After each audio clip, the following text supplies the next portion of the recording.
new edition of the Ajit Kalkov show on Daily World Television. We are here to discuss the latest development in the United States today. It seems that a new bill has been reintroduced in the US Congress to debate on the issue as to whether or not US companies should be allowed to outsource call centers to nations like India and Philippines. This has been going on ever since the Obama administration was in power, but obviously for some reason it has been on hold. But it is widely perceived in the United States today that a lot of American jobs have been outsourced to Indians for peanuts. And this game companies have been playing for quite some time. But Cal, with this new bill coming in, do you feel or do you think there is a possibility that jobs in India may begin to dry up? Because call centers obviously in India are not going to be the hot thing that they were, or the hot item they were 10 years ago. If the United States of America suddenly decides, or the US government suddenly decides to crack down upon companies that are outsourcing jobs to...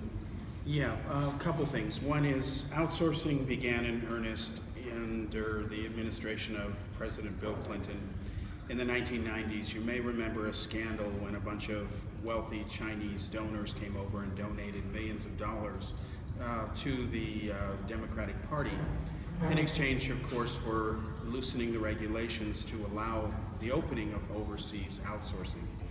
The Republicans like to, let's be honest, lie to the American people, and Trump is guilty of spreading that lie that most jobs have been lost to outsourcing. It's not true. It's about 15%. The problem in the IT industry is that the call center market and the so-called services market using foreign labor, like Indian IT experts, is actually oversaturated. And more devices don't need a lot of support. You don't call tech support to use your Windows phone, and yet Microsoft Windows phones are known to be technically the hardest to use. I don't call Apple for my iPhone, So you have that going on, and what Trump said he would do is introduce legislation that penalized companies across the board for outsourcing, period. So they're starting with the IT sector because that was already in play under Obama. But Obama and the Democrats put the kibosh on it. Now, because they don't control anything, the Republicans control all three houses of government, including the White House, Democrats may not be in a position to stop it.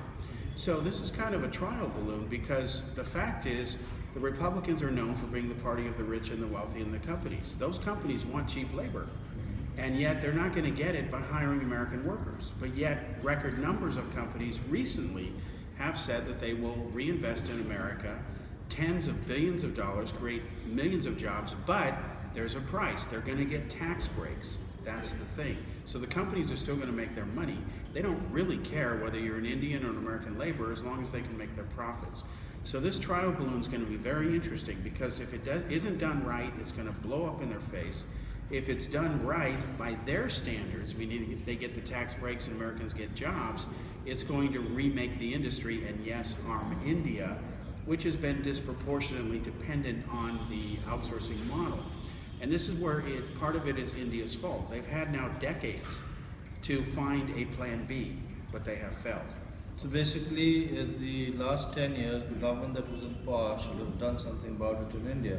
Because what you're trying to say right now, Cal, is that this dream of getting a job, say in a call center in Gurgaon or in Noida, is under threat today, and these jobs could actually dry up, and all these children will be on the streets, and they'll come back to their small towns without a job, and they will add to the army of unemployed in those states, because the manufacturing base and the industrial base and the economy of the states is not exactly in very good shape in India. Yeah, and that's India's fault ultimately. And then there's another phenomenon happening in IT. One is not only are devices less dependent on IT, but now with augmented reality and virtual reality coming, to be very blunt, that's not India's market. This is why New Zealand now, I found out yesterday when I was offered a job in New Zealand actually, that they're willing to fly you free to New Zealand now, high-tech companies, their expense for a whole week, just to interview you for high-tech jobs in augmented reality. When the iPhone 8 comes out shortly, Apple's already shown every hint that they're going to be including augmented reality with it. So India has to stop this, to use an extreme analogy, master and slave relationship here.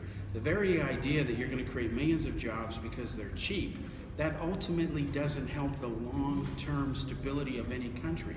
You end up with a China, and China pulls it off because they're totalitarian, not democratic. They don't care about human rights, they don't care if you make $1 an hour. India can't follow that model because you're the world's largest democracy. Then there's one other aspect, which is automation. Automation is going to put more people out of work than we've ever seen before. And that is coming. Everything from 3D printing to just devices not needing to be labor intensive to be built. Foxconn, which builds the iPhone as an example, at their peak they had 1 million workers building just the iPhone for Apple. This doesn't include iPad and other products. Now they're going to automate 90 to 95% of their factories. And they're going to do it in Brazil where it's actually cheaper than China. So Foxconn and these guys are going to switch to robots. They don't care if people lose their jobs, and the politicians will be caught unaware with their pants down, so to speak, not prepared, because they can't even handle the situation now, let alone think 2 steps ahead. So I think for the Narendra Modi government, this is going to be a big challenge, because Modi had come to power saying that he's going to create more jobs. Now, it seems that demonetization may not be Modi's biggest enemy right now. Donald Trump could actually be the real enemy, politically speaking, because if Trump approves this new bill, and if jobs begin to dry up in India, then India unfortunately today does not have a manufacturing base, and the Make in India campaign is still to start off.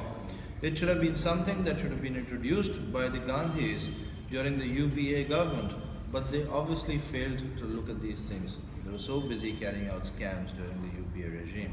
India is heading for a disaster where thousands and millions of youth could be laid off any day. Very true. I think the modern politically correct term is a major course correction. Absolutely. Thank you, Kel. Thank you, Ajit. That was a good one.